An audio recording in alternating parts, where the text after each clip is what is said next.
अस्सलाम वालेकुम, मैं हूँ फ़बिया जमील और आज का हमारा टॉपिक है how to make an assignment.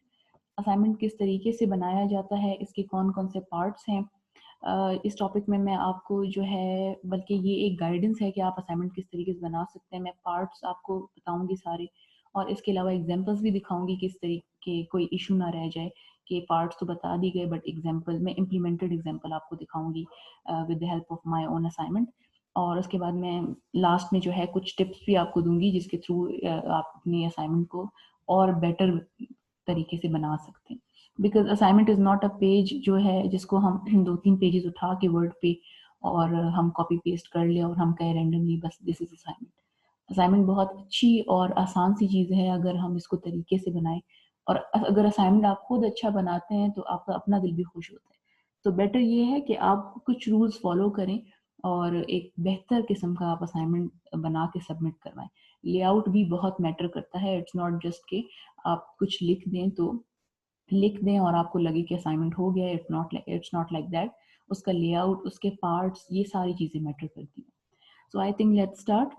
सबसे पहले तो हम पार्ट्स के बारे में पढ़ेंगे कि असाइनमेंट के पार्ट्स कौन-कौन से होते हैं। इनिशियली आता है हमारे पास लोगो पेज, उसके बाद कंटेंट पेज, असाइनमेंट का स्टार्टअप फिर हम करते हैं। लोगो पेज और कंटेंट पेज के बाद हमारे पास बस असाइनमेंट स्टार्ट हमने करना होता है, ठीक है? और उसके बाद हमारे पास कंक्लूजन पेज, ये मैं इसकी एग्जांपल्स आपको दिखाऊँगी जस्ट ये एक मैं आपको लिस्ट बता रही हूँ कि इन चीज़ों से मिल के असाइनमेंट बनता है। उसके बाद हमारे पास आते हैं रेफरेंसेस। तो ये सारी चीज़ें हैं जो कि पार्ट्स हैं असाइनमेंट की, इनके बगैर असाइनमेंट बनाना अ, समझें कि आप फिर असाइनमेंट के साथ ऑनेस्टी नहीं कर रहे। इट्स बेटर कि आप इन सारी चीज़ों का ख़्याल रखते हुए किसी भी असाइनमेंट को बनाएँ। और लास्ट में अगर आप ग्रुप वर्क कर रहे हैं, अगर वो ग्रुप असाइनमेंट है तो वो रिस्पॉन्सिबिलिटी पेज बनता है। फॉर एग्ज़ाम्पल 5 लोग हैं ग्रुप में, 4 लोग हैं ग्रुप में, तो आप लास्ट में एक पेज बनाते हो जिसका नाम रिस्पॉन्सिबिलिटी पेज होता है। और उसमें आप ग्रुप मेंबर्स के नाम और रोल नंबर्स लिखते हैं। उसमें आप ये बताते हैं कि किस ग्रुप मेंबर ने किस टॉपिक के बारे में काम किया है और उसके अलावा उसने क्या-क्या करके दिया है। क्या उसने हमें लेआउट पे काम करके दिया है, क्या उसने हमारी प्रिंटिंग में हेल्प की है, क्या उसने टाइपिंग में हेल्प की है, तो उस वो जो रिस्पॉन्सिबिलिटी पेज होता है क्योंकि ग्रुप वर्क में इट्स आई थिंक ये ऑफिशियली अच्छा है कि आप टीचर्स को इस तरीके से प्रोवाइड करें रादर देन जाके बताना कि किसने कौन-सा काम किया। इस पेज में बता देना इज़ बेटर देन आप सामने जाके वर्बली बताएँ, उससे बेहतर ये है कि आप रिस्पॉन्सिबिलिटी पेज बनाएँ। तो ये सारे पार्ट्स हैं। अब हम बारी-बारी इन सब पार्ट्स को देखेंगे कि ये किस तरीके से बनते हैं और इनके क्या अपने रूल्स हैं। असाइनमेंट जो है इतना कोई रूल नहीं होता, आप अपनी मर्ज़ी से बनाते हैं, it's not a research paper. लेकिन ये है कि कुछ बस बेसिक सी बातें होती हैं जो ज़रूरी हैं। अब सबसे पहले जैसे मैंने बताया कि लोगो पेज में हमारे पास नेम, अपना नाम आपका आता है, ये इनिशियल आपका पेज होता है। ठीक है? वो पेज जो कि आपको लोकेट करता है, आपके असाइनमेंट को लोकेट करता है। इसमें आपकी और आपके असाइनमेंट की एक स्लाइट इन्फॉर्मेशन होती है, यानी कि ये लोकेटर होता है। इसमें आपका नाम होता है। ये एग्ज़ाम्पल है, देखें मैंने अपना नाम डाला है, एनरोलमेंट डाला है, फिर सेमेस्टर जिस आप सेमेस्टर में हैं, डिपार्टमेंट है, सब्जेक्ट कौन-सा है, इंस्ट्रक्टर का नाम लिखना ज़रूरी है। फिर उसके बाद आप टॉपिक बताते हैं कि टॉपिक क्या है, अगर क्राइटेरिया है कोई तो वो भी लिख दें और उसके बाद डेट ऑफ सबमिशन और यूनिवर्सिटी का नाम लिख दें। यहाँ पे ये जो मेरे पास लोगो पेज बना हुआ है, इसमें मैंने यूनिवर्सिटी का लोगो नहीं डाला हुआ, आप चाहें तो वो भी ऐड कर सकते हैं। मैंने खुद ही एक स्मार्ट आर्ट ऐड कर दिया था, लेकिन बेसिकली आप कुछ भी लिखें, ये आपको पेज लोकेट ज़रूर करे। लोगो पेज अगर सपोज़ आपका असाइनमेंट कहीं गिर जाता है, तो इतनी इन्फॉर्मेशन हो कि वो आप तक पहुँच जाए या आपके डिपार्टमेंट तक पहुँच जाए।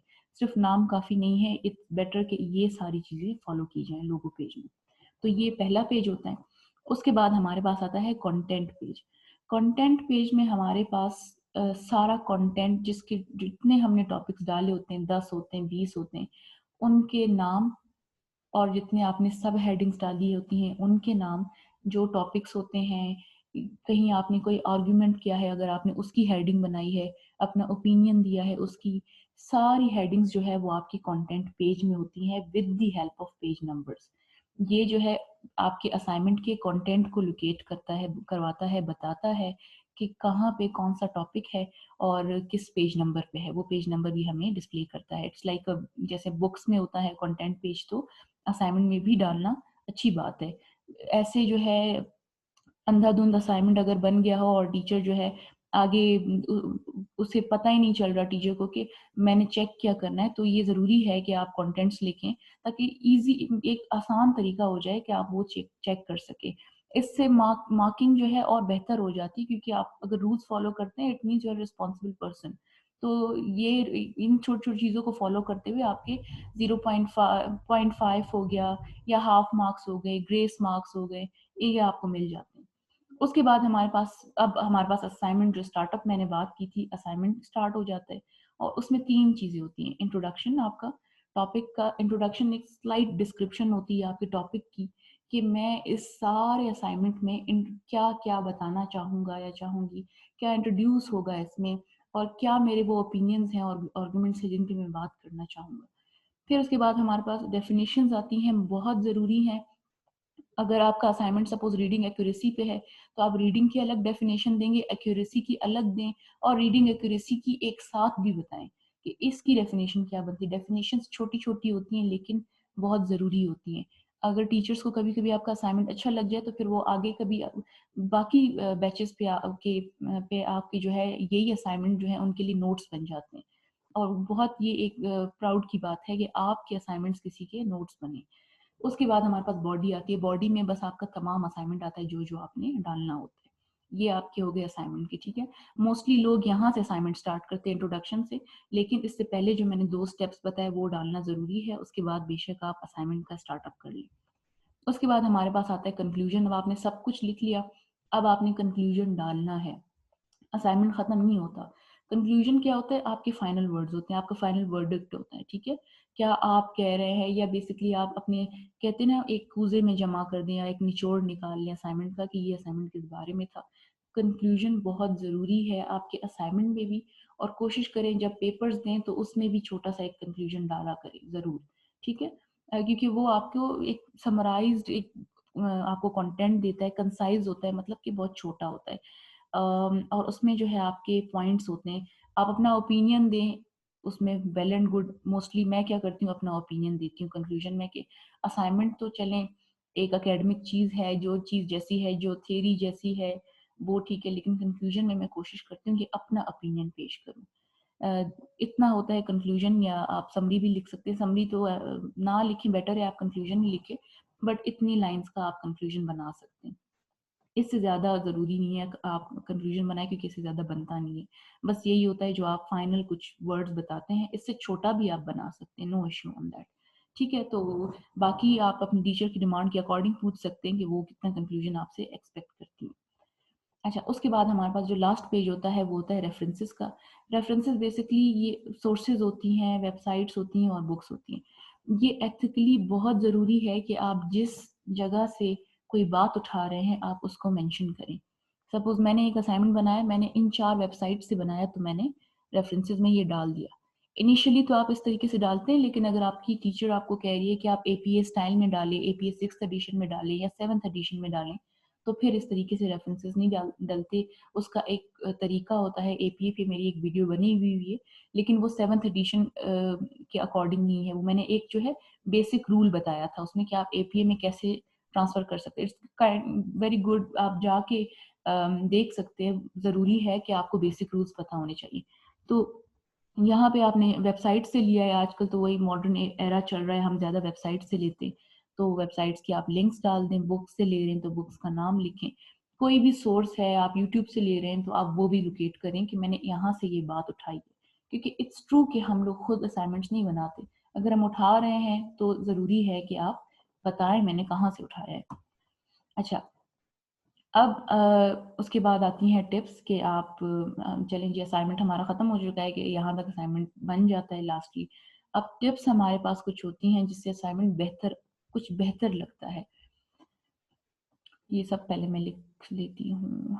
अच्छा, सबसे ऊपर मैंने लिखा हुआ है कंट्रास्ट। कंट्रास्ट क्या है? सपोज़ 2 थ्योरीज़ हैं, ठीक है? रियलिज़्म और आइडियलिज़्म है। आपको जो है इस पे असाइनमेंट मिल रहा है, तो आप कोशिश करें इसको जो है डायरेक्टली ना लिखें। आप टेबल बनाएँ और कंट्रास्ट में लिखें दोनों को, कि रियलिज़्म की डेफिनिशन ये है, तो आइडियलिज़्म की ये है। रियलिस्ट ये कहते हैं, तो आइडियलिस्ट ये कहते हैं। इस तरीके से आप उनका कंट्रास्ट करें। ठीक है, कंपेयर करें उनको और ये भी लिखें कि दोनों में सेम बातें क्या है। कंपेयर एंड कंट्रास्ट का यही मतलब होता है कि उनमें सेम क्या है और उनमें डिफरेंट क्या है, तो वो कंट्रास्ट टेबल बनाए, बहुत अच्छा लगता है। अब आप सोचिए अगर 100 असाइनमेंट्स है और सब सीधे सीधे लिखे हुए हैं और आपका असाइनमेंट खुलता है वो टेबल की फॉर्म में बना हुआ है, जब ये क्वेश्चन आता है कंपेयर एंड कंट्रास्ट का, keep it in your mind. ज़रूरी नहीं है आप सारे असाइनमेंट्स टेबल में बनाएं। इस क्वेश्चन में आपके जो है क्राइटेरिया में ये ज़रूरी होता है कि आप टेबल्स बनाएं, ठीक है। तो बहुत अच्छा इंप्रेशन जाता है क्योंकि ये आपकी अंडरस्टैंडिंग बताता है कि आपने क्वेश्चन को किस हद से या टास्क को किस हद से समझ के बनाया है। फिर उसके बाद डेफिनेशन बॉक्सेस डालें। जैसे हम बुक्स में साइड में छोटे छोटे बॉक्सेस होते हैं ना डेफिनेशंस के, इस तरीके से आप डेफिनेशन के साइड पे छोटे छोटे बॉक्सेस बनाएं। ज़रूरी नहीं है आप डेफिनेशन भी सीधी सीधी लिखें, जिस तरीके से लेआउट होता है आप बॉक्सेस बना सकते हैं। उसके बाद जो है glossary of your assignment. Assignment इतना आपका अच्छा हो और इतना मतलब इस तरीके का हो। देखिए हर डिपार्टमेंट के अपने वर्ड्स होते हैं, स्पेसिफिक वर्ड्स होते हैं, एजुकेशन के कुछ अपने वर्ड्स होते हैं। फॉर एग्जांपल अभी मैं कोई एक थ्योरी लिख रही हूँ, उसमें मैं कंडीशनिंग की बात करती हूँ। अब कंडीशनिंग आम लैंग्वेज में उसकी मीनिंग बिल्कुल चेंज है और कंडीशनिंग अगर आप साइकोलॉजिकल वे में देखें तो बिल्कुल चेंज है। तो आप जब अपना असाइनमेंट खत्म कर लें तो अपने असाइनमेंट की एक ग्लोसरी बनाएं, जिस आपके असाइनमेंट में जो मुश्किल मुश्किल वर्ड्स हैं या ऐसे वर्ड्स हैं जो आप समझते हैं कि मुझे एक्सप्लेन करने चाहिए, वो लास्ट में आप लाजमी लिखें, ठीक है। उसके बाद पिक्चर्स ज़रूर डालें, असाइनमेंट इंटरेस्टिंग बनता है। फ्लो चार्ट्स डालें, फ्लो चार्ट्स आप खुद बना सकते हैं with the help of smart art. बहुत आसान है, बहुत मज़ा आता है बनाते हुए, ज़रूर बनाएं, ठीक है। अगर आपने कंटेंट वेबसाइट से लिया भी है तो उसको आप कोशिश करें फ्लो चार्ट्स में अरेंज करें। फिर उसके बाद है पेज नंबर्स दें, अच्छे लगते हैं आपको, आपके पेजेस लोकेट करवाते हैं और आप पेजेस की जो है क्वांटिटी पता चलती है कि लास्ट असाइनमेंट जो है कितने पेजेस का बना हुआ है, 12 पेजेस हैं या 10 हैं। तो ये ज़रूरी है कि आप पेज नंबर डालें। और लोगो पेज पे जैसे मैंने आपको लोगो पेज दिखाया, उसमें मैंने अपना ये एक स्मार्ट आर्ट डाला हुआ था, बट आप कोशिश करें कि लोगो पेज तब ज़्यादा अच्छा लगता है जब आप उसमें अपनी यूनिवर्सिटी का लोगो डालें, ठीक है, तो वो ज़्यादा बेहतर लगता है। So these are the tips जो कि आप फॉलो करें। इंशाल्लाह इस तरीके से आप अगर असाइनमेंट बनाएंगे तो कहीं नहीं गए आपके अच्छे मार्क्स, ठीक है। ये ज़रूरी है कि आप ये सारी टिप्स फॉलो करें। इससे नेक्स्ट वीडियो में मैं आपको कंटेंट पेज किस तरीके से बनाते हैं वो बताऊंगी। So stay tune for that video, and if you liked it, kindly like, share and subscribe because this is a time when educational content needs to get promoted. Thank you so much.